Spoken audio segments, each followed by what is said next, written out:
Chapter 71. You are listening at novelfull.audio. After filing the complaint, Chu Yang, Chu Shi, and Hai Dai headed to the North Shore's mudflats. Low tide meant the mudflats were packed. Seemed like a third of the village was out there, scavenging for fish and shellfish. Chu Yang spotted the treasure chest respawn point right in the middle of the flats. He decided to crack it open later to avoid anyone else grabbing the loot. "Brother, Uncle June's over there," Chu Shi said, pointing. "Let's go see what he's found."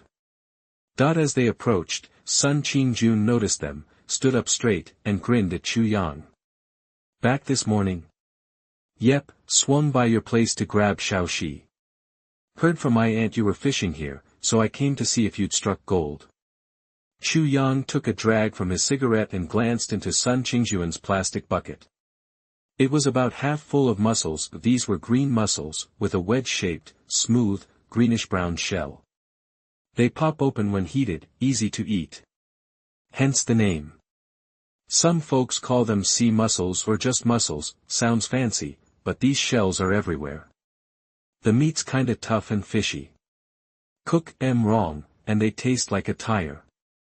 The village dock seafood vendors only pay about 20 cents a pound, so, the bucket Sun Jun filled this morning was worth maybe $5, tops. Used to be a decent haul, but after hitting the open sea with Chu Yang, his standards were a bit higher. Ain't no treasures on this beach. Just a few mussels. Picking this stuff ain't worth one trip out on your boat, Sun Jun sighed, puffing on his cigarette. Then he remembered something, poked Chu Yang with his elbow, and lowered his voice. "Hey, did your aunt ask you how much dough I made on that last trip?" Chu Yang gave him a reassuring look. "Relax, Uncle June, your secret's safe with me." Sun Jun looked relieved, then a little embarrassed. "Hiding money from your wife was something only henpecked husbands did. Hey, don't get me wrong. Your aunt's great. I can ask her for money if I need it, but, well, it's just a pain to ask for small change every time, right?" Chu Yang finished for him. Exactly. You get me." Sun Jun clapped him on the shoulder, relieved. With Chu Yang around, Sun Jun wasn't about to waste time with the mussels. They found a rock and sat down to chat and smoke. Chu Shi and Hai Dai were digging and raking on the mudflats. They squealed with delight whenever they unearthed a mussel or clam. An hour later, the tide started to creep in, and most of the beach creatures had been snatched up. The fishermen, seeing there was nothing left, started heading back to shore. Some fishermen who knew Sun Jun waved as they passed. "Hey, Juan, heading to the dock to sell your haul? Boss GE's boat's there today." "Nah, just a few mussels. Not worth the hassle." "You go ahead, I'll hang out a bit longer." Sun Jun declined with a smile, wanting to stick with Chu Yang. "Alright, then." The lean, weathered fisherman shuffled off towards the shore, hauling plastic buckets, nets, and sacks. A little ways down, the fisherman with a shaved head said, "Didn't Juan say he was trying to buy land and build a new house, needed cash? He asked us to keep an ear out for boat captains hiring." "Yeah, that's what I thought. Seems weird. He's just sitting there with a few mussels, used to be the first one out here," said another fisherman in a sun hat. "Didn't he go out with Chu Yang a couple of days ago?" "You think he might have?" the flat-topped fisherman asked. The sun hat fisherman shook his head, "Don't know." After a pause, he continued, "How about I have my old lady ask his wife what's up?" The flat-topped fisherman nodded. "Alright, Eru, appreciate it, bro." The sun hat fisherman waved his hand. "Hey, Dabiao, it's just some old ladies gossiping, no big deal." Meanwhile, Chu Yang saw that most of the fishermen had left and slowly stood up. "Uncle June, I'm gonna go get Xiaoxi." He headed towards the middle of the mudflats. He accidentally strolled by the respawn point and opened the treasure chest. The black iron treasure chest has been opened. Reward, randomly spawned marine life, capture time limit, 45 minutes. Instantly, a 650-foot band of light shot out to either side of Chu Yang, reflecting on the mudflats. Not a big area. Should be easy to find, he thought, and he was right. he barely took 2 steps before something bumped his foot. Chu Yang bent down and scooped it up. In his hand was a shell about 3 inches long and 1.5 inches wide. The surface was a smooth, yellowish-brown, roughly triangular shape, with radial growth lines. If you looked closely, the tip was light purple. Pretty fancy looking. Usually, the fancier something looked, the more it was worth. Chu Yang waved to Sun Qingjun. "Uncle Jun, look what I found." Sun Qingjun came over. When he saw the shell, he exclaimed, "Holy crap, it's a tongue clam." "A tongue clam? Never heard of it," Chu Yang asked, playing dumb. Sun Qingjun explained, "A tongue clam. You know Fuzhou clams, right? Same thing." Then Chu Yang understood. He'd heard of Fuzhou clams. They were a local specialty, super famous. They were even a protected product, served at state dinners. So, this thing's worth something, right? Worth something. These go for $10 to $20 a piece for a little one, and $50 or more for a big one. Stop lollygagging, see if there are more. They usually stick together. Sun Qingjun was already digging, head down. Soon, he was pulling up tongue clam after tongue clam. In 5 minutes, his bucket was full. He dumped the mussels and used the bucket for the clams. The small ones were as big as a beer bottle base, the big ones as big as your palm. 2 or 3 to a pound, and worth dozens of dollars apiece. It was like printing money. "Holy cow, this many? Feels like a dream," Sun Qingjun said as he dug. "Yang, you're lucky. Folks walked all over this area, and nobody found a one. You stroll in and bam." Chu Yang smiled and gave credit to the sea goddess Mazu. "Must be the good luck from praying to Mazu at the dock. I prayed too. Where's my good luck?" Sun Qingjun grumbled. "Maybe Mazu likes good-looking guys," Chu Yang teased. "Hey, don't joke about Mazu," Sun Qingjun said seriously, but he was thinking, am I really that ugly? Chapter 72. You are listening at novelfull.audio. Time flies when you're making money. Even though Chu Yang was hustling, and he even got Chu Shi and Xiao Hai to help dig for those fancy sea clams, they only managed to clear a little over half of that 200-meter strip in the 45 minutes the system allowed. Once the timer hit 0, those valuable shellfish vanished without a trace. The tide was just starting to come in. "Too bad we didn't find these sooner, Yang," Sun Qingjun said, sighing. "If we had, we wouldn't be doing this," Chu Yang chuckled. Sun Qingjun thought about it and laughed. "Good point. If everyone knew about these things, half the women in the village would have been out here, digging up a storm." "Exactly, Uncle Jun gotta be grateful for what we got." After the hunt, Chu Yang started counting their loot. Sun Qingjun's buckets, Chu Yang's sacks, and Chu Shi and Haikai's net bags were all overflowing. There was even a small pile of clams they couldn't fit on the beach. "Wow, that's a haul." Sun Qingjun rubbed his hands, grinning. As an experienced fisherman, he figured they had at least 660 pounds. The clams were huge. A few big ones or a handful of the smaller ones would weigh over 2 pounds. So that means at least 1,000 clams, about 300 or 400 per person, 7 or 8 a minute. "Yang, that's too much to carry." "I'll go grab the tricycle," Sun Qingjun offered. Chu Yang nodded, and they hauled the clams over to the big rock where they'd been resting. The ground was solid there, so it would be easy to load the tricycle later. "Go get the car, Uncle Jun. I'll wait here." After moving the last of the clams, Chu Yang told him. "All right." Sun Qingjun took off toward the village. While they waited, some older women wandered over, drawn by the sight of Chu Yang and the 2 girls relaxing by a pile of shellfish. One of them got a closer look and nearly lost it. "Holy cow, that's a ton of sea clams. You picked all these, Yang?" Chu Yang frowned, a little annoyed by the nosy old woman. He recognized her as Sun Guixiang, the wife of the village accountant, Xiong Dakue. Sun Guixiang was a chatterbox. If she saw this, the whole village would know by nightfall. "Yeah, got lucky," Chu Yang said casually. "Lucky?" Sun Guixiang's eyes widened. That's gotta be 600 pounds, worth thousands of dollars. Yang, where'd you find them? Tell me. She pressed shamelessly, but Chu Yang just lit a cigarette and ignored her. He didn't like Xiong de Kuei to begin with, and now his wife was trying to weasel the location out of him. Why should he? Just because she had a big mouth. Seeing Chu Yang's cold shoulder, Sun Guixiang wasn't about to give up. The old women in fishing villages weren't the type to be easily intimidated. Her eyes darted around, and she spotted Xiao Haikai. She smiled and said, "Haikai, tell me where you found the clams, and I'll give you some candy later."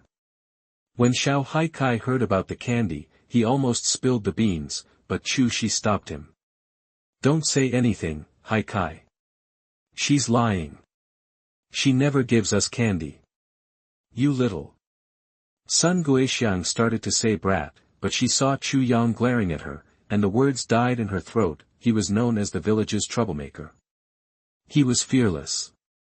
He'd argue with the village leader and wasn't afraid to scold kids. She was sure he wouldn't hold back with her, the accountant's wife. Ha ha. Sun Guixiang forced a laugh and said to Chu Shi, "I'm an adult. Why would I lie to a little kid? I don't believe you. Not unless you give me the candy first." Chu Shi stood in front of Haikai, hands on her hips, facing Sun Guixiang. Sun Guixiang weighed her options, the clams versus the candy. She pulled a white rabbit candy from her pocket. "It's just one candy." "Forget it," Chu Shi said, pretending to be disgusted. Sun Guixiang gritted her teeth and pulled out a handful of candies from her pocket. She'd bought those white rabbit candies as a reward for her kid getting straight A's. "Here, Xiaoxi, these are all for you. Now, can you tell me?" Chu Shi took the candies with a grin, unwrapped one, and put it in her pocket. Then she stuffed the rest in her mouth and shoved the rest into Haidai's pants pocket. After Haidai had finished packing the candies, he pointed to the tidal flat that had disappeared under the waves and said, "We just picked them up there." "There are a lot of them." Sun Guixiang's face dropped. "Are you kidding me?" "No, really. We picked them up there. Go look. You might find more." "Look for what? Am I crazy? Give me back the candies."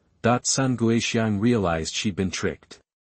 Furious, she reached for the candies. Chu Shi was quick on her feet. She dragged Haidai behind Chu Yang. He stood up and held his hand up, stopping Sun Guixiang. "Aunt Guixiang, it's not cool to take back a gift." "Bull. She lied to me. Give them back, or I'll camp out on your doorstep and make a scene." Sun Guixiang yelled. Chu Yang smirked and pointed right at her face. "Go ahead and try. Better call your old man to come along, so you can't say I'm picking on an old woman."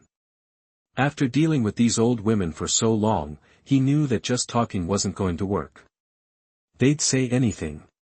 They were shameless, and most people couldn't handle them when they started causing trouble. The best way to deal with people like that was to shut them up.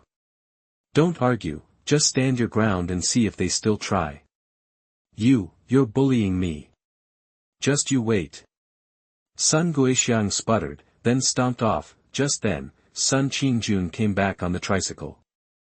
He saw Sun Guixiang and called out, "Hey, Guixiang. You're no better." Sun Guixiang yelled, and then hurried away. Sun Qingjun was speechless. The old woman must be crazy. If she weren't family, he would have chased her down and let her have it.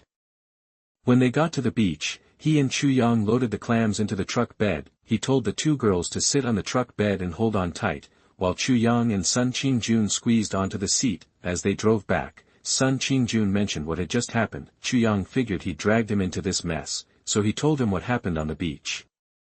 No wonder that old woman threw a fit. She deserved it. Sun Qingjun laughed. Those white rabbit candies aren't cheap these days.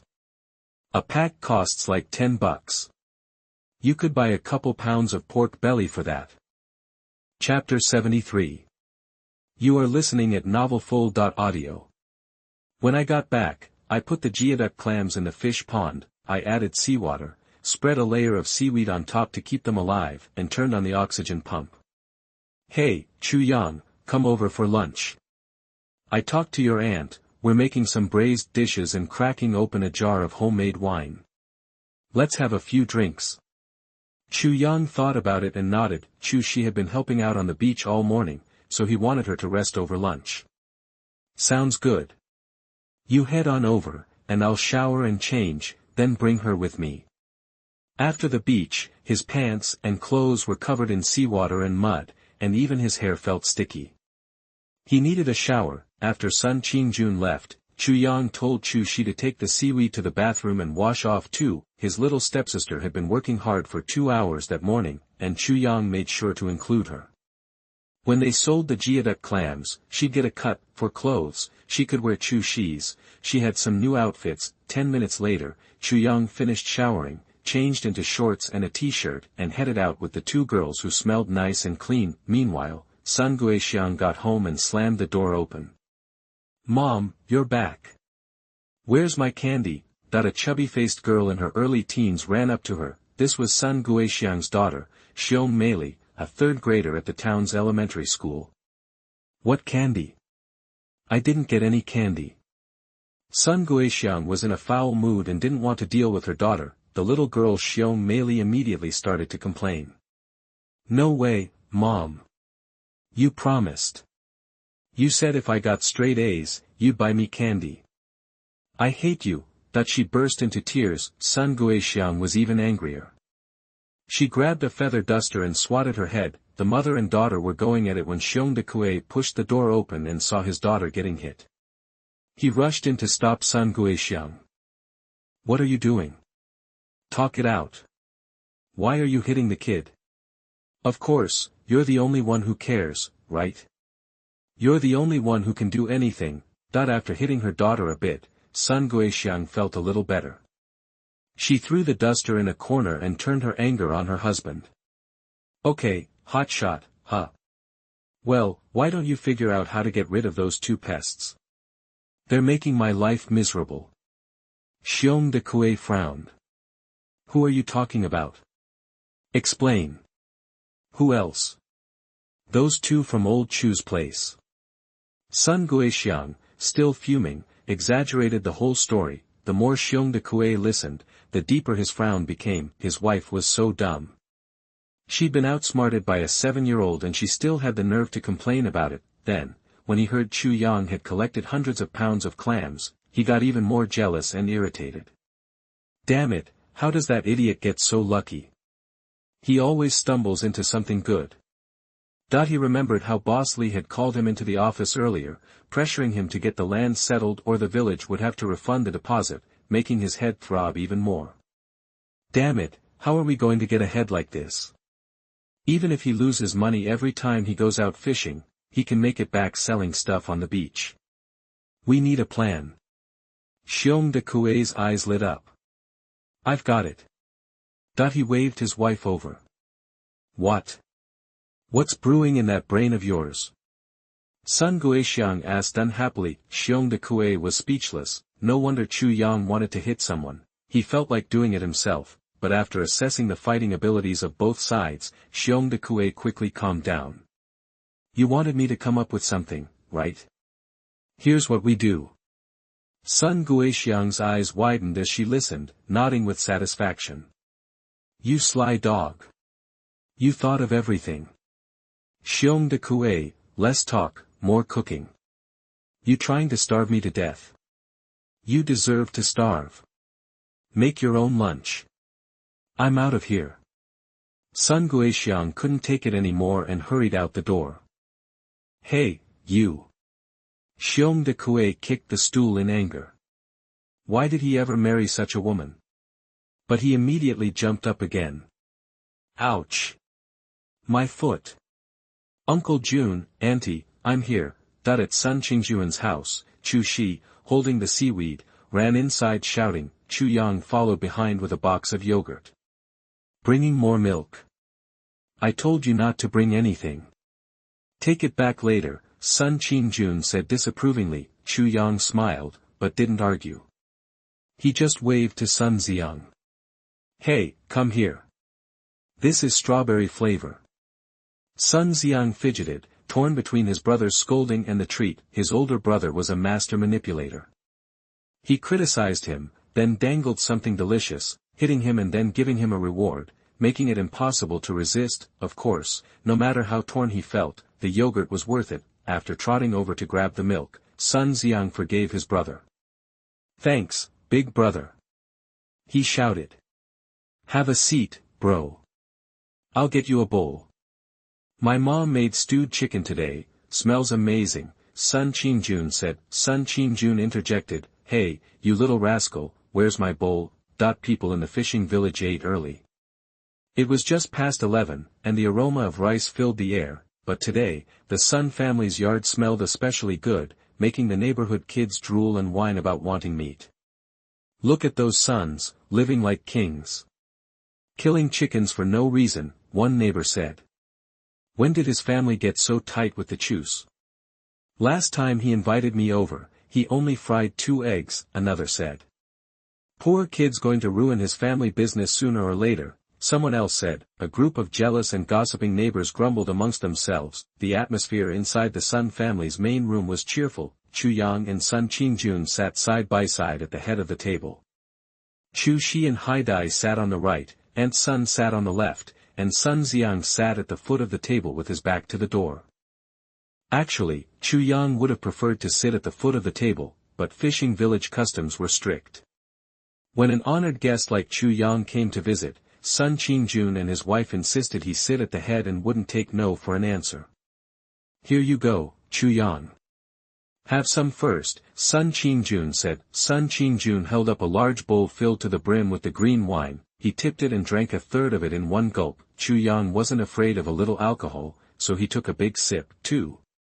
"Ah, that's good," he said. Aunt Sun had chilled the wine in the well, so it wasn't harsh but very refreshing. "Eat up, everyone, eat," she urged. After taking a sip of wine, Aunt Sun began serving everyone. She first put 2 chicken legs in Chu Yang and Chu Shi's bowls, then, after thinking for a moment, put one for Haidai, and the last one for Sun Xiang. "Auntie, please don't. I can get my own. I won't dare come over next time if you keep doing this," Chu Yang said. Chu Yang was a little overwhelmed.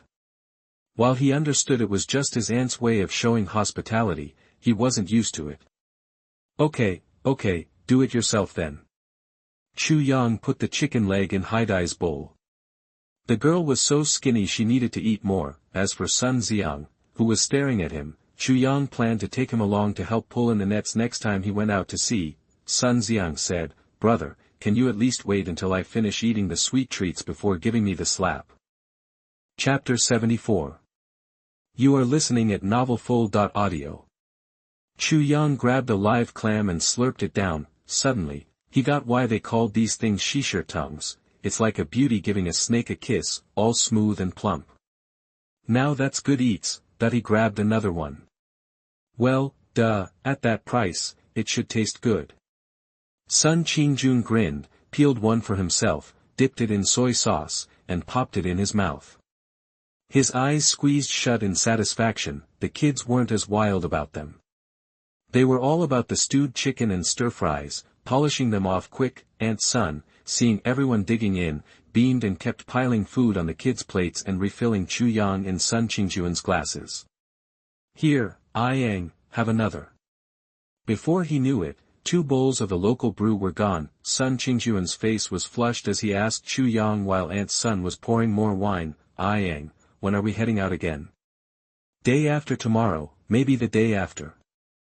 Depends on the weather, but the sooner the better," Chu Yang replied, smiling. Fishermen live and die by the weather. You only get so many good fishing days a year, then you gotta factor in the 4-month fishing ban and typhoon season. The actual time they can work at sea is barely over 100 days, so, when fishing season hits and the weather's right, they're itching to get out there and make some dough. Thing is, the weather forecasts these days weren't exactly reliable, so figuring out a good day was anyone's guess. Chu Yang lucked out on his first trip, getting 3 straight days of clear skies. "Well, the forecast says there's a typhoon coming next week. We better hustle and get out there before it hits," Sun Qingjun suggested. Chu Yang nodded.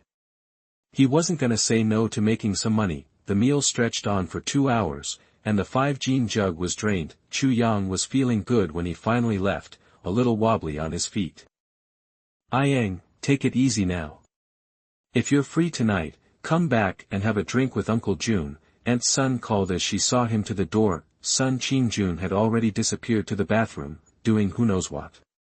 Alright, Auntie, you get back inside.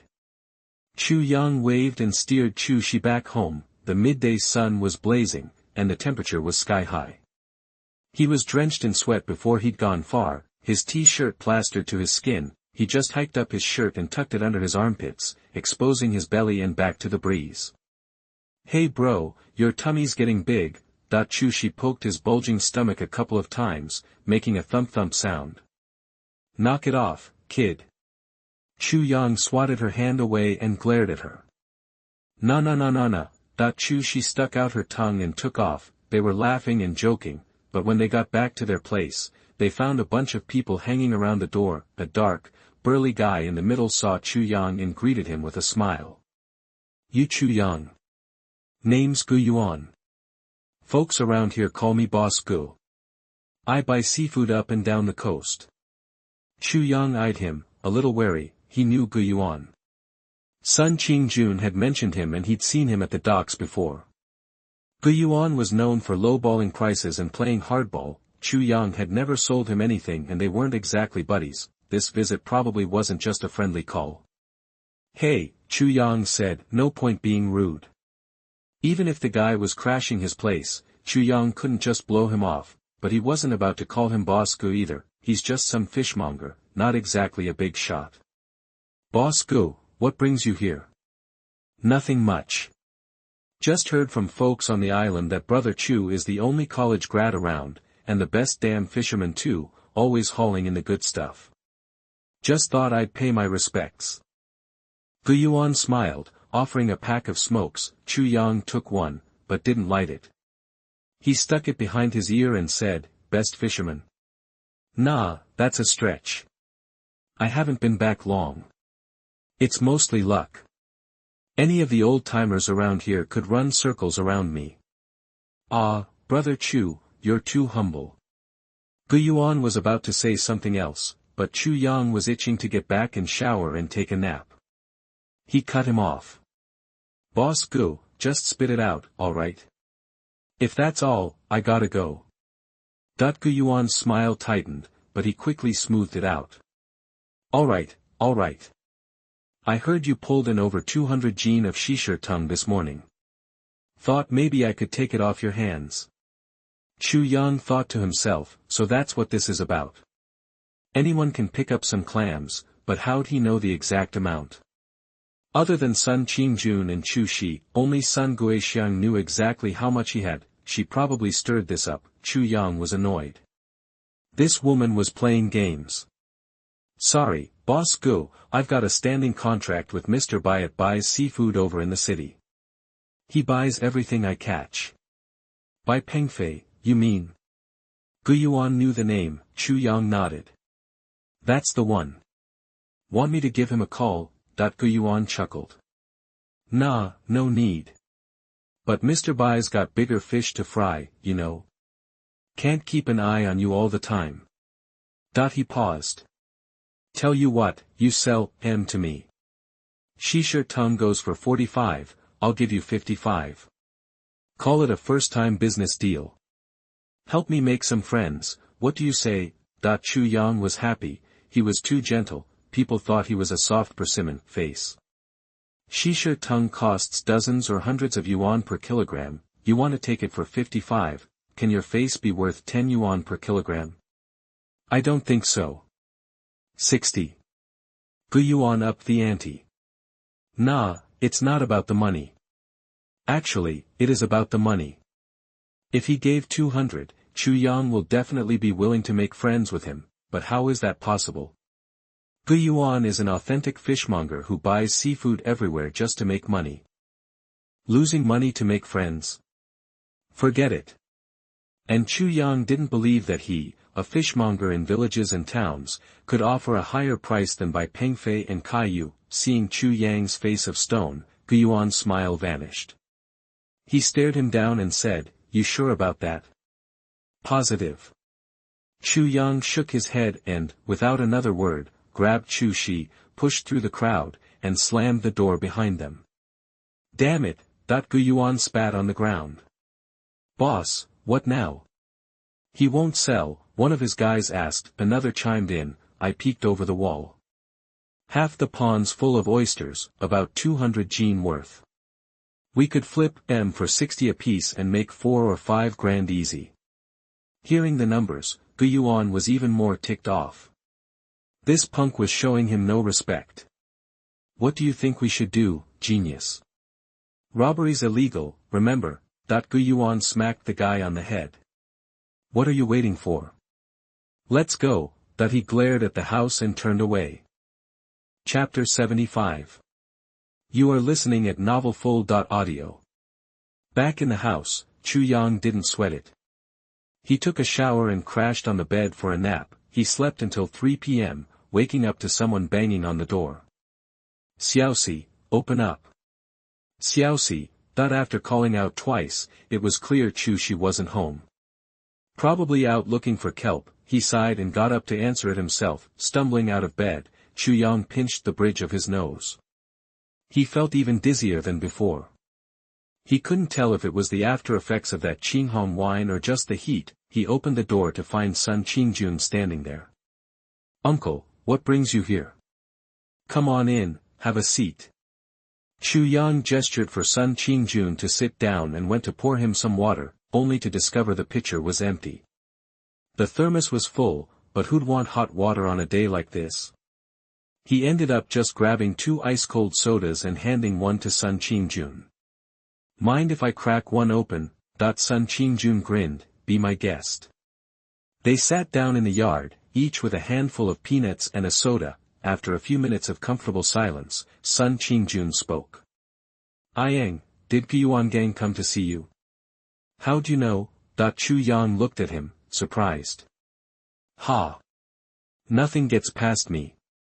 I also know you two must have had words.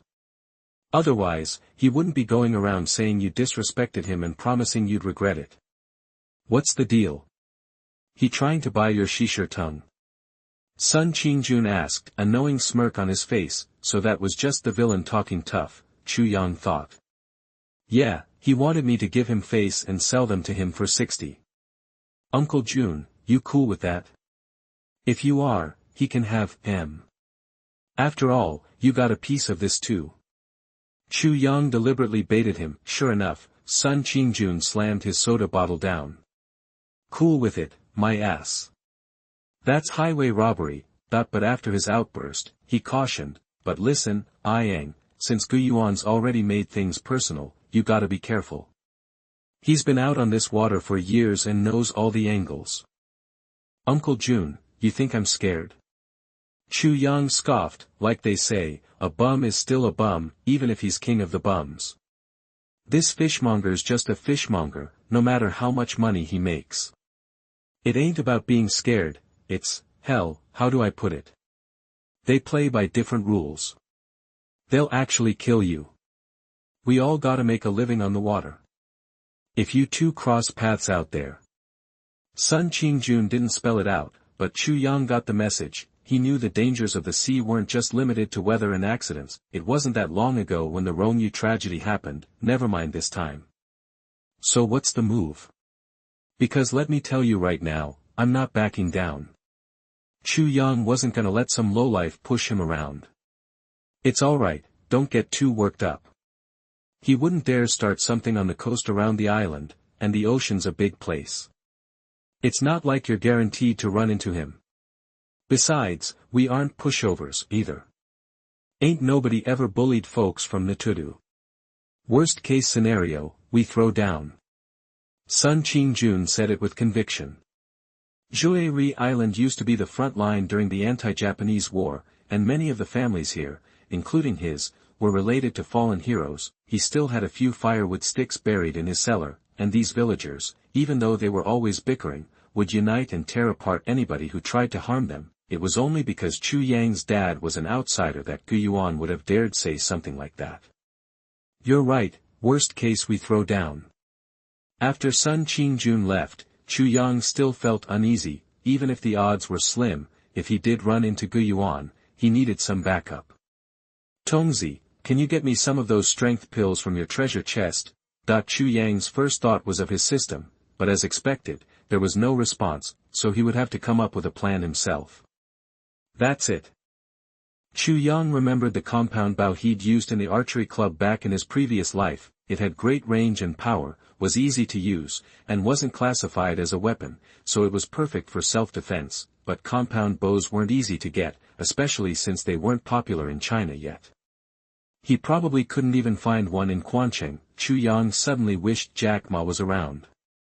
A few years from now, he could just order one on his phone and have it delivered to his door. Shaking off the daydream, Chu Yang thought that only Bai Pengfei could help him. He quickly ruled out Caillou, not wanting her to worry, so Chu Yang picked up the phone and called Bai Pengfei. What, a compound bow? Yang, what do you want one of those for? Are you gonna use it to shoot fish? Yeah, shoot fish. Can you help me get one? On the other end of the phone, Bai Pengfei considered it. Yang, it's not that I don't want to help you, but those things are hard to find. I guess you'd have to go to the mainland. Oh, well, never mind then. I was gonna ask if you wanted a few 100 pounds of clams. Chu Yang sighed regretfully and went to hang up. Bai Pengfei quickly stopped him. Wait, Yang, what did you just say? Clams? A few 100 pounds? The same kind they have in Zhonggang? Did I hear you right? Chu Yang sent a picture of a pond full of shisher tongue. Soon, Bai Pengfei sent a message back. Compound bow, you said? Consider it done. Chu Yang smiled and put down the phone. Easy. That evening, after dinner, Chu Yang went to Sun Qingjuan's house and asked him to take a small boat to deliver the clams in the city early tomorrow morning. No problem. Walking back from Sun Qingjuan's house, Chu Yang passed by Xiong Dagui's house and saw Sun Guixiang bending over, shoveling duck poop with a fire shovel.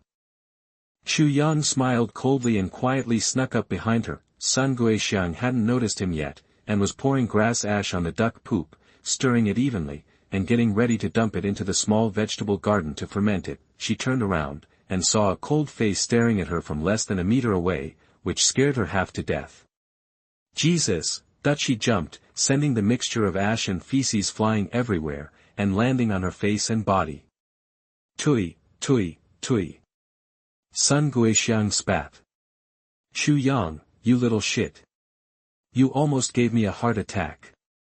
You know you can scare people to death, right? She cursed him, but then, she noticed that the corner of her mouth was wet and sticky, and she reached up to touch it. She shouldn't have. The yellow-green stuff stuck on her mouth got smeared all over her lips. The smell of poop went straight to her head through her nose and mouth. Ugh. Chu Yang quickly jumped aside and looked at the scene in front of him. Suddenly, he remembered a popular internet meme. Oh, crap. Chapter 76. You are listening at novelfull.audio. Humming a little tune, he strolled back home, totally relaxed. Hey, what's got you so happy, bro? Chu, she asked, crunching on some shaved ice. Good news, that's what. Gimme a bite and I'll tell ya. Chu, she immediately snapped off half the ice and handed it over. Chu Yang popped it in his mouth and crunched down. Tastes like yogurt. Sweet, sour, and super refreshing. Quit stalling and spill the beans, Chu, she urged. Chu Yang grinned and told her about messing with Sun Guixiang earlier. Hee, you made him eat poop. You're such a jerk, big brother. Chu, she clutched her stomach, tears welling up from laughing so hard. Serves the old busybody right. I think he got off easy. Chu Yang didn't feel bad at all. He wasn't exactly a saint, he usually got even right away. As long as he knew what he was doing, that's all that mattered. What people said behind his back didn't concern him one bit. Why should he care? Being a bad boy was always more fun than being a goody two-shoes. Finish your ice, take a shower, and get to bed early. No more after dark, got it?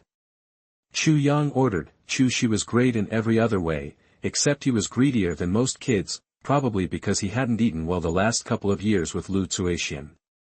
Now, he'd stuff his face the second he saw snacks. Chu Yang wasn't worried about food and drinks. She was his sister, and he wasn't going to let her go without. He was just worried she'd get a stomachache from overdoing it. Okay. She scarfed down the remaining ice in a couple of bites, then scampered back to her room. Chu Yang went to the yard to check on the geoduck clams in the fish pond. After confirming everything was fine, he showered and went back to his room to mess around on his phone. Right on schedule, Caillou called after 9 p.m. Chu Yang answered, and they chatted for a while. It wasn't until after 11 p.m. that Miss Kai reluctantly hung up. He dozed off, and then woke up again at 2 a.m. Smack! Chu Yang swatted himself, then looked at his palm and saw a smear of blood. Damn, he hadn't shut the door tight last night, and a mosquito had snuck in, waking him out of a sound sleep. Chu Yang got up and headed to the main room to find some mosquito coils. Suddenly, he heard a faint rustling sound coming from the yard. Chu Yang crept towards the door, peeked out, and saw a dark figure squatting by the fish pond. Son of a thief. Money tempted people. The seafood worth thousands of dollars in the yard was definitely drawing some shady characters. Chu Yang grabbed the shovel next to him, then thought better of it and swapped it for a laundry mallet. Using the darkness as cover, he crept up behind the figure and whacked him on the thigh with the mallet. What the? Ouch! The guy clearly hadn't expected anyone to sneak up on him. He jumped at first, then yelped as pain shot through his leg. Chu Yang tried to swing the mallet again, but the guy was surprisingly quick and hopped away despite the injury. Then, he shoved Chu Yang with both hands, limped to the gate, and ran off. Run fast, why don't you?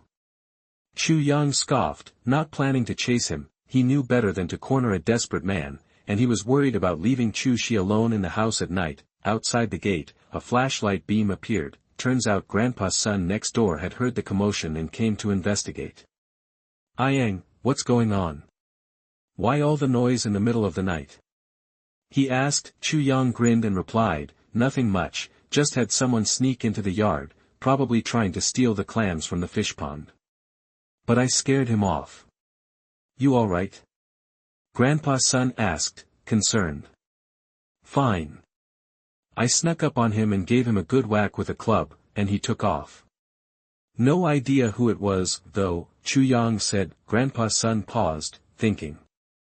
You hit him on the leg with a club, right? Chu Yang nodded. Yeah, I really socked him, and he was limping pretty badly when he ran. I'll ask around the village tomorrow. Can't let him get away with this, Grandpa's son declared. Alright, appreciate the help, Grandpa. No problem at all. Now get some sleep, son. And get rid of those clams soon, before they attract any more trouble, Grandpa's son warned. Hey, I've already found a buyer. I'm gonna get Uncle June to help me take them to the city to sell when it's light out, Chu Yang replied. That's good. With that, Grandpa's son headed back inside. Chu Yang went to the edge of the fish pond and spotted a snakeskin bag with about half a bag of clams inside. There was also a long-handled fishing net lying there, left behind by the thief. Too lazy to clean up now, he just tossed it all into the water. Chu Yang went back to sleep, and then waited for a couple more hours until the sun started coming up before getting up again. He went out to the yard to start fishing for clams, but found that Sun Qingjun was already hard at work in the fish pond. Uncle June, what are you doing here so early? That they'd agreed to meet at 7:30, and it was only just past 5. My uncle said someone tried to rob you last night, so he told me to get over here early. He kept working as he spoke. Chu Yang lit a cigarette for him, and then climbed down into the fish pond to help. A little later, Chu Shi came out, took a peek around the yard, and then went into the kitchen to make breakfast. A few 100 pounds of clams weren't too bad. The two men had them packed into bags in half an hour, then loaded them onto the 3-wheeled motorcycle. Big brother, Uncle Qingjun, breakfast is ready. Chu Shi called from the house. Breakfast was shrimp egg drop soup and dumplings. Chu Yang had bought the dumplings at Dehui's supermarket last time and frozen them in the refrigerator. After they'd finished eating, Chu Yang gave Chu Shi some instructions, and then rode off with Sun Qingjun towards the docks. Just a few minutes before 8 a.m., the sampan pulled into port. The docks were bustling with activity in the morning, with boats coming and going. Looking down from above, hundreds of fishing boats of all sizes were lined up like feathers on either side of the aquatic pier. Chu Yang and his buddy were late, so they had to dock at the worst spot. This area was far from the main part of the port, where buyers were scarce. But Chu Yang wasn't too concerned. He wasn't planning to sell these clams in small amounts anyway. As soon as the boat was tied up, Bai Pengfei, who'd been notified ahead of time, arrived looking for them. "Yang, where's the stuff? Let me check it out," that he shouted impatiently as soon as he got out of the car. Chu Yang was speechless. "It's all here. Give me a hand." Chu Yang shoved the snakeskin bag to the bow of the boat, and Bai Pengfei stood on the dock and pulled it up. Together, they hauled the bag of clams onto the shore. After setting it down, Bai Pengfei couldn't wait to rip open the bag and take a look inside. Holy crap, these things are huge, that he picked up a clam and measured it against his hand. It was about the size of the back of his hand and weighed over 3/4 of a pound, a half a pound. And about a third of the clams in the bag were this size. Great stuff. I'm gonna be rich. Bai Pengfei rubbed his hands together, beaming. Chapter 77. You are listening at novelfull.audio. Another sack hit the dock. Bai Pengfei opened it and checked inside. It was the same deal as the snakeskin bag. "So, how's the clam market looking, Bai?" Chu Yang offered him a smoke. Bai Pengfei lit it and took a drag. "We're practically family, right? I won't BS you. The prices on these things fluctuate like crazy, depending on size. Like, a big one, 2 or 3 heads, that'll fetch around 200. But 5 or 6 heads? You're looking at 70, 80, tops." Chu Yang nodded. It lined up with what he knew. "Sure, you see those 3-headed clams going for $300-500 a pop in fancy hotels, but that's the final price.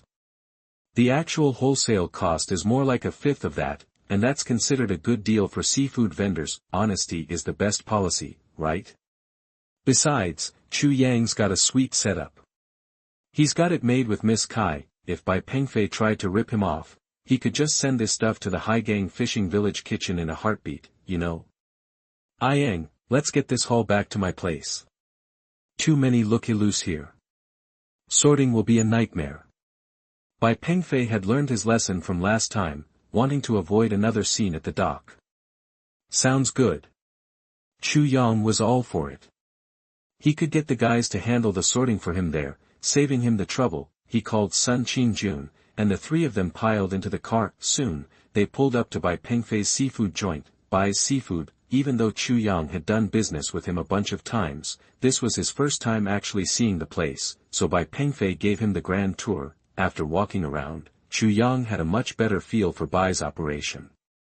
"Wow, you've got quite the setup, man." Bai's seafood had 2 floors, each around 2,000 square feet, split into a front and back section. The front half was for walk-in customers, decked out with dozens of glass tanks. You could find pretty much any seafood you could think of. The back half was for wholesale and bulk orders, with a 300 square foot walk-in freezer and 2 200 square foot tanks for live product. The second floor was all office space. For doing business, Chu Yang figured the place had to be worth at least 3 million, easy. Down at the docks, Bai's was easily a top 3 operation, maybe even number 1. Only a handful could even compete. No wonder Bai had such a big reputation around here. It's alright. Maybe 3rd best at the docks. Bai Pengfei played it cool, but the corners of his mouth gave him away. They circled back to the wholesale area, where the workers were weighing the sorted clams. Sun Jun was keeping an eye on things. Chu Yang stood back, smoking a cigarette, and after a bit, the results were in. The total weight of the clams was just over 660 pounds, a bit more than Chu Yang had expected. About 270 pounds were the 6 to 7 head variety, 187 pounds were 4 to 5 heads, and around 170 pounds were the 2 to 3 heads. Bai Pengfei pulled out a calculator. Based on their agreed-upon prices, the 2 to 3 heads were going for $180, the 4 to 5 heads for $125, and the 6 to 7 heads for $85. Alright, clearing it out, 180 times 85 equals. I got it, total comes to $37,412.50, Yang. Give it a check, Bai Pengfei said, handing over the calculator. Chu Yang double-checked it, and the numbers were right. Looks good. Let's round it up to 38 grand. Dude, that's cold, Bai Pengfei said, surprised. Just kidding, I'll take 35,000, Chu Yang said with a smile, patting his shoulder. The guy was giving him a fair price, and he needed his help this time. Alright, Chu, generous as always. Bai Pengfei put his arm around Chu Yang's shoulders, lowering his voice and leaning in. Let's keep the good times rolling tonight, my treat. I can't tonight, I've got something important to do. Chu Yang was tempted, but he knew he needed to see Caillou later. Say no more, I get it. Gotta keep the girlfriend happy, right? I'll keep it in mind for next time, Bai Pengfei said, winking. Let's go upstairs for a cup of tea. Chu Yang checked the time, can't, gotta run soon. Alright, hang tight. I'll grab the cash. Bai Pengfei hustled upstairs. Chu Yang pulled up a plastic stool and messed around on his phone. Suddenly, a pleasant voice cut him off. Excuse me, is Bai around? Chu Yang looked up and saw a knockout with long, wavy, wine-red hair standing in front of him. He was sitting, and she was standing, giving him a perfect view straight down her top. Holy! Chu Yang's eyes popped. If those weren't real, she'd gotten a damn good job, but based on Chu Yang's experience, judging by the curve, shape, and bounce, he was 90% sure they were the real deal. The woman's outfit was super modern, a deep V black vest, a black satin skirt, and high heels. It was the kind of thing that would still look good in 10 years. Chu Yang was floored. How did Bai even land a resource like this? Why would he bother going to Red Romance with this walking around? It's like eating gourmet meals every night and then hitting up McDonald's for kicks. The woman was cool about it. Seeing the handsome kid checking her out, she leaned forward and asked with a smile, Hey there, new around here? Get a good look. Can you tell me if your boss is around? Chu Yang pulled himself together and smiled back. Nah, how could I turn down a beautiful woman? How about I keep watching for a bit, and then I'll tell you where Bai Pengfei is? After the initial shock, he'd calmed down. He wasn't about to let this woman get the upper hand. Hee, smooth talker, aren't you just a clerk here? The woman asked with a grin, having heard him call Bai Pengfei by his first name. Of course, another wave of movement was inevitable. Just then, Bai Pengfei came downstairs. He spotted them and grinned. Sis, what's up?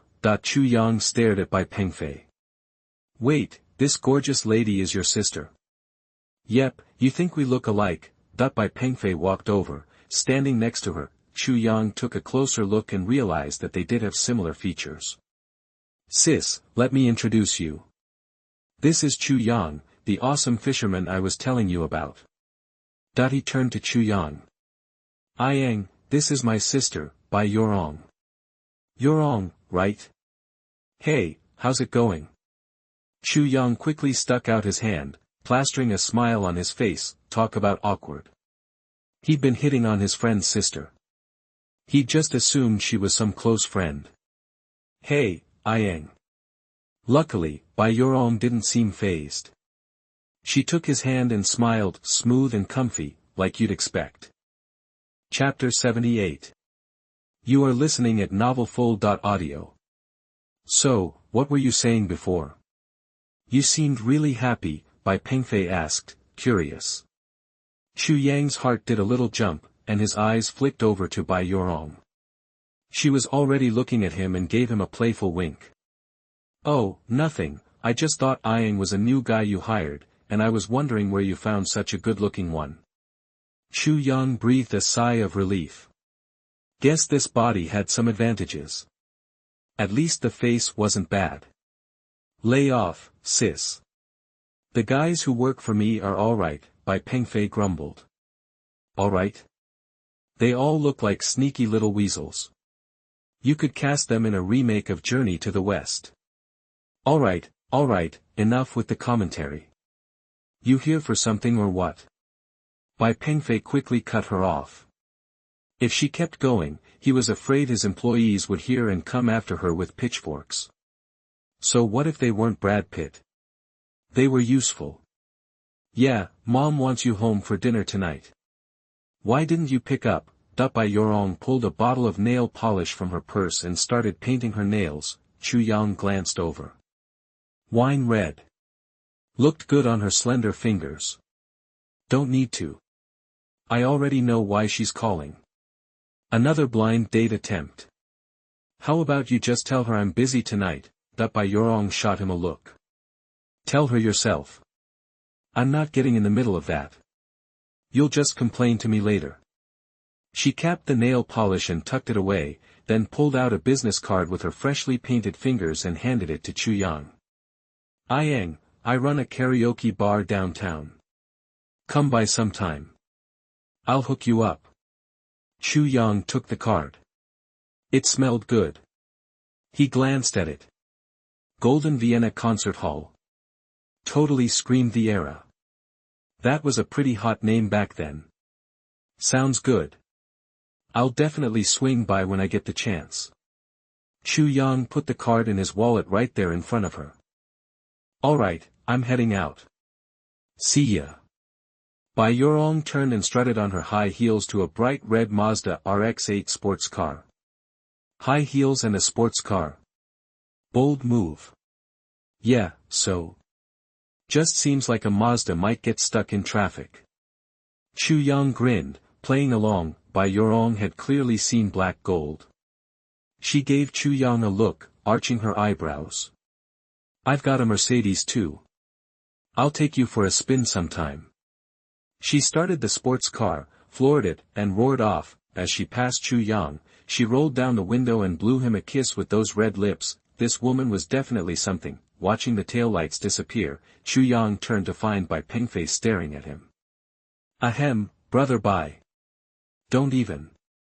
I get it. Bai Pengfei waved him off. Honestly, it wouldn't be the worst thing if you and my sister hit it off. Huh? Chu Yang was taken aback. Seriously? She's single. Bai Pengfei blew a smoke ring. She was married once, but it didn't work out. Got a kid. After the divorce, she ended up with a KTV, a couple of commercial properties, and like a dozen storefronts. Whoa, hold on. You're getting ahead of yourself. She might not even be into me. Chu Yang interrupted him. This brother and sister were wild. Nah, I know her. The way she was looking at you. She's interested. Bai Pengfei was adamant. Chu Yang was getting a little uncomfortable. He changed the subject. Getting late. Gotta run. Alright, I won't keep you. Here's the cash. Bai Pengfei handed over the black plastic bag. Chu Yang took it, peeked inside, and tied it up again. Looks good. Hit me up if you need anything. He beat a hasty retreat from Bai's aquatic products. Bai Pengfei watched him go and chuckled. Maybe it is possible. His sister might have assets, but she was in her early 30s and divorced. Chu Yang was a college kid with ambition. He'd be a good fit for her. Please consider the social background in 2007. Plus, hooking them up would get his mom and dad off his back about settling down, and, if Chu Yang got with his sister, that meant Miss Kai would be available. Kill 3 birds with 1 stone. I'm a freaking genius. Achoo. Achoo. Achoo. Chu Yang rubbed his nose. Who's talking about the handsome guy now? Who else? Ms. All that, just now. Sun Qing-jun said, sounding a little jealous. Chu Yang chuckled. Uncle Jun, you're getting funny. Funny? What's that? Sun Qing-jun looked confused. College kids always used words he didn't understand. Chu Yang grinned. You'll get it if you break it down. Break down what? All that?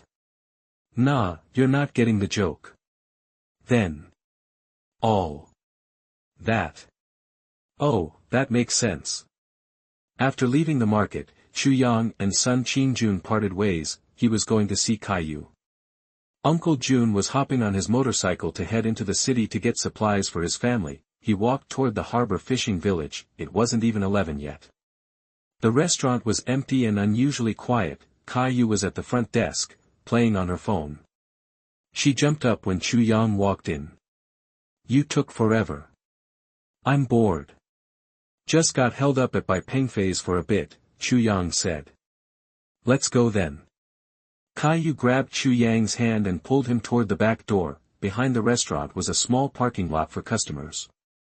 Caillou's car was parked there. Chu Yang figured she'd be driving a Camry, Accord, Mazda 6, maybe a BMW 3 Series or a small Audi.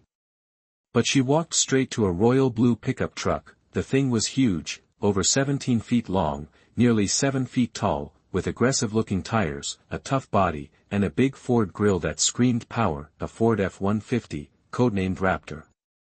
One of the most iconic pickups in the world. A dream car for tons of truck guys. Caillou opened the door and climbed in, using the running board. "Get in." "What, you don't trust my driving?" Seeing Chu Yang hesitating, she urged him. "No, just wasn't expecting you to drive something so badass." Chu Yang paused, then grinned. "I dig it." He opened the door, slid into the passenger seat, and watched Caillou smoothly start the engine and shift into gear. Any lingering doubts in his mind vanished. The way she gripped the shifter, she knew what she was doing. First-class driving skills. Chapter 79. You are listening at novelfull.audio. Boom. The SUV roared as it sped down the streets of Quancheng. Chu Yang, sitting in the passenger seat, looked around. He'd owned plenty of fancy cars in his previous life, either supercars like Lamborghinis and Ferraris, or your everyday Mercedes-Benz S-Classes and BMW 7 Series. A pickup truck was a whole new experience. He was taking it all in when he noticed they'd entered a gated community. Judging by the landscaping and the space between the houses, this was definitely a high-end neighborhood. "Where are we?" Chu Yang asked, curious. Caillou had only told him she'd found a buyer and wanted him to negotiate a price, but she hadn't revealed who the guy was. "Overseas Chinese New Village. We're almost there." Chu Yang knew right then that Caillou had found someone important. As the first villa community built for returning overseas Chinese, this place, bordered by Peixiang to the west, Zhongshan Park to the south, and Lujingkong to the north, was a landmark. The owners of the 48 villas in the 5 rows were all heavy hitters. Just in the overseas Chinese business community alone, big names like Shuang Shaoqing, Zhenguijie, and Qin Shaoran had all lived here. Owning a villa here was a statement in itself. The SUV finally pulled up to a Southeast Asian-style villa. Chu Yang noted the address, 5th row, number 5, easy to remember. "Let's go," Caillou said. After parking, Caillou led Chu Yang through the courtyard to the front door. In the living room, he finally met the guy he was supposed to be meeting, a handsome, square-jawed man in a white business casual shirt. "Uncle Ding, this is Chu Yang. The giant clam I showed you last time is his." Caillou pointed at Chu Yang, introducing him to the man sitting behind the tea set. "Hello, Chu." The man stood slightly, not in a showy way, and extended his hand. "Hello, Uncle Ding." "Nice to meet you," Chu Yang said, echoing Caillou.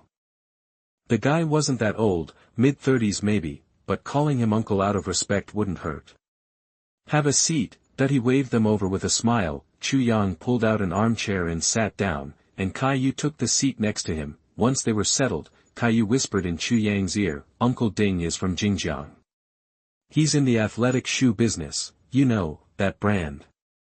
Caillou's breath was warm on his ear, soft and comfortable, but Chu Yang wasn't focused on enjoying the sensation. All his attention was on the man in front of him. Now he knew why Uncle Ding looked familiar. He'd seen him before, on TV, back in his previous life, the future king of domestic footwear, the founder of the Amine Group, Ding Shizhong. This was a big shot, a guy who'd meet with and shake hands with the country's leaders, and here he was, calling him Uncle Ding and having him pour tea. That's bragging rights right there. He wanted to go back in time and yell at his rent-collecting parents, "I made it, Mom and Dad." Just kidding. Uncle Ding was cool, but he had to play it cool too. After all, Ding didn't know how cool he'd become. He didn't want to give him a chance to act superior. Yang, I've seen your giant clam. It's excellent. I want to buy it. What's your price? Like a true boss, he got straight to the point. If it were anyone else, Chu Yang would have aimed high, but with Ding Shizhong, he had a different idea. The giant clam is no big deal. I've just heard so much about you from Yu, Uncle Ding. I really admire you. Forget selling it, I just give it to you. Oh, Ding Shizhong smiled, unimpressed. His career was booming. His subsidiary was about to list on the Hong Kong Stock Exchange. He'd heard plenty of flattery, and he never accepted free gifts. At his level, favors were often worth more than money. Do you usually follow the market, Xiao Chu? Ding Shizhong asked. Chu Yang noticed that although Uncle Ding was still smiling, his tone was a bit cool. He was obviously trying to shut him down, but wasn't this his chance to impress? Not really. I just sometimes think about it. Like with your amine company, I'll just think, if I were you, how could I develop it to where it is today? Chu Yang replied with a smile. Oh. Tell me. Ding Shizhong continued brewing tea, not really paying attention. He understood that young people wanted to prove themselves, but he wasn't willing to waste time on empty opinions. If it weren't for the Kai family connection, he wouldn't even bother with this. I'll find a chance to cut him off later and give him some money to get rid of him. Ding Shizhong thought. Meanwhile, Chu Yang was getting ready to put on a show. He knew the boss's time was valuable. If he started a long-winded speech, he'd probably be getting the boot before he even finished. He had to make every second count. In my opinion, amine has gotten where it is today because heroes create the times. A good leader is invaluable. A train is only as fast as its engine. Ding Shizhong's smile widened. Even empty flattery sounded good. Seeing that it was working, Chu Yang continued. Also, the classic celebrity endorsement plus CCTV advertising was perfect for the time. Since China joined the WTO, the economy has taken off, and people want branded stuff. You used Kong Linghui as your spokesperson and capitalized on that national pride wave. Interesting. Ding Shizhong sat up a little straighter, his eyes on Chu Yang. This young man might be all talk, but he clearly had some understanding of the market. No wonder Kai Yu liked him. But endorsements only last so long. If you want to build something that lasts, you have to focus on making a good product. After hearing this predictable advice, Ding Shizhong had had enough. He'd made his judgment. Chu Yang was outgoing and capable, with some vision, but his ideas were theoretical and lacked practical application. He was about to end the conversation when Chu Yang's next words made him sit up straight. But I have another idea. To make a good product, you need money. So, if I were you, Uncle Ding, the next thing I'd do is everything I could to go public, raise capital, and roll out my own stores across the country to grab market share in major cities, transforming from wholesale to retail. Is this your own idea? Ding Shizhong stared at Chu Yang, his expression serious. A storm was brewing inside him. Chapter 80. You are listening at novelfull.audio. Is this your idea? Ding Shizhong's eyes were fixed on Chu Yang, the contempt gone. Yeah, I think shoe factories just churning out products and then dumping them on malls has too many drawbacks. Lack of decent salespeople and crappy service kills the brand. First-class companies sell brand value, really. Seeing Ding Shizhong's change of heart, Chu Yang knew he'd made an impression, but an impression isn't enough. If he didn't nail it now, it'd be like starting a quilt and then giving up halfway, maddening, so he kept talking.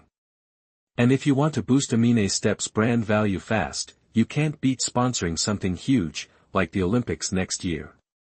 I'm guessing that's the real reason you're pushing to take Amine Step public, right? Clap, clap, clap, star, applause erupted. Ding Shizhong was beaming again, but this time, there was no formality, just genuine appreciation. So, Xiao Chu's a fisherman now? Ding Shizhong asked. Yeah. Chu Yang nodded. Kai Yu, however, bristled at the word fisherman and jumped in to correct him. Uncle Ding, a Yang's a fishing boat captain, and he'll have his own boat soon. He wrecked the cabin on his maiden voyage a couple days ago. His share of the catch was over 100 grand, and that doesn't include the giant clam. Haha, my mistake, Captain Xiao Chu. Ding Shizhong wasn't offended and happily changed his tune. So, Captain Xiao Chu, wanna change jobs? I'm short an operations manager here. I can't promise you 100 grand salary to start, but you could get virtual stock options and earn dividends after we go public. What do you say? Caillou's eyes lit up, her guy really was something special. He'd barely met Uncle Ding, and already the man was practically begging him to join, dangling dividend rights. Truth be told, Chu Yang was tempted by the offer. If he got in with the company, with his brains and Caillou's connections, he'd have no problem being a COO or even a board member down the line. But after a moment, he shook his head. With the system's golden touch, he'd never be hurting for cash. Why work for anyone else, even if that person was going to be a Forbes list billionaire? Thanks for the offer, Uncle Ding, but I'm better at theory than practice. I'd probably screw it up if you actually hired me. Ding Shizhong just smiled at the refusal and didn't push. He admired Chu Yang, but everyone has their own path. Besides, with the Kai family behind him, maybe he didn't really need Ding's olive branch. So, about today's deal. I'll give you 300,000 for the giant clam. How's that sound? Ding Shizhong poured a cup of tea and handed it to Chu Yang. Uncle Ding, that's too much. Chu Yang took a sip of the fragrant tea and smiled. He'd looked it up. Giant clams were pricey before, but the market hadn't taken off yet. They might fetch 170, maybe 180,000, tops. I think it's worth it.